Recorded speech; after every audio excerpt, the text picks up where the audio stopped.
প্লাস্টারের মশলা ছাপানোর আগে এই জায়গাগুলো পরিষ্কার করতে হবে, সেটা হোক অযাচিত ঢালাই বা গ্রাউটিং।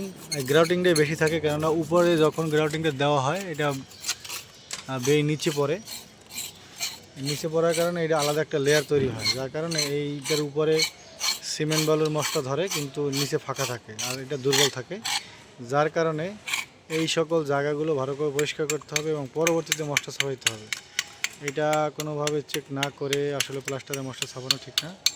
তারপরও যতটুকু সম্ভব এটার টিপিং, তারপরে যে গ্রাউটগুলো আছে এই গ্রাউটগুলো তুলে তারপরে আমরা মশলা ছাপাবো। হ্যাঁ, গ্যাসকেটগুলো অবশ্যই পরিষ্কার করতে হবে। আর এখানে যে আলগা যে ঢালাইগুলো থাকে, এই যেমন এখানে একটা ঢালাই ছিল আলগা, এই ঢালাইটা ফালানো হয়েছে।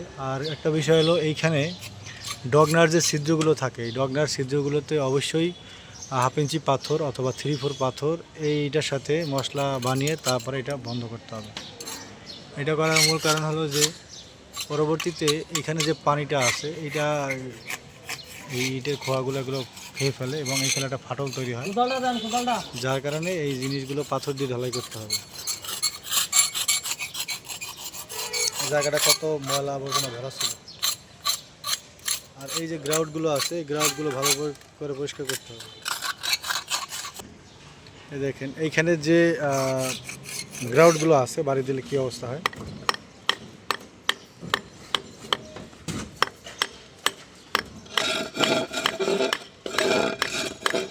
এই যে জায়গাগুলো গ্রাউট আলাদা আলাদা পড়ে যাচ্ছে।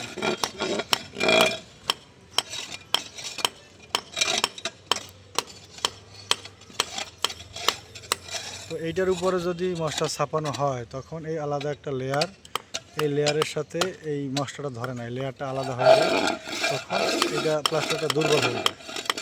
এই দেখুন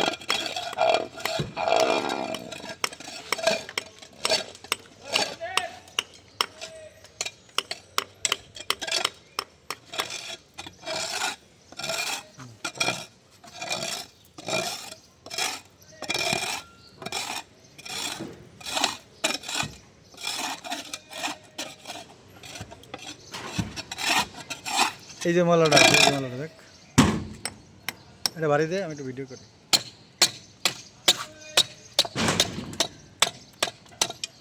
পুরোই আলাদা একটা গ্রাউট, আলাদা একটা লেয়ার। তার মানে এখানে প্লাস্টারের 2টা লেয়ার হবে, প্লাস্টারের একটা আর গ্রাউটের একটা।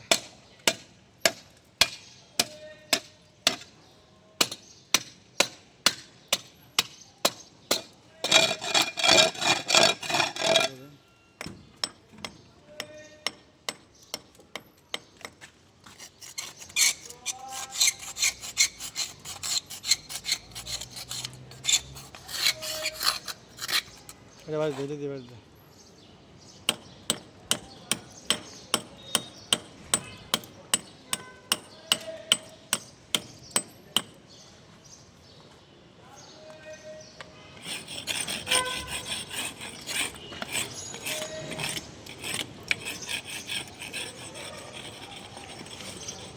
তো আজকে এই পর্যন্তই, পরে কোনো বিষয় নিয়ে আপনাদের সামনে হাজির হব।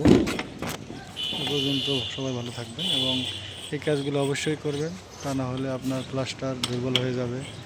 আপনি ভালো সিমেন্ট সবই দিবেন, বাট দুর্বলতা ভিতরে থেকে যাবে। ধন্যবাদ সবাইকে।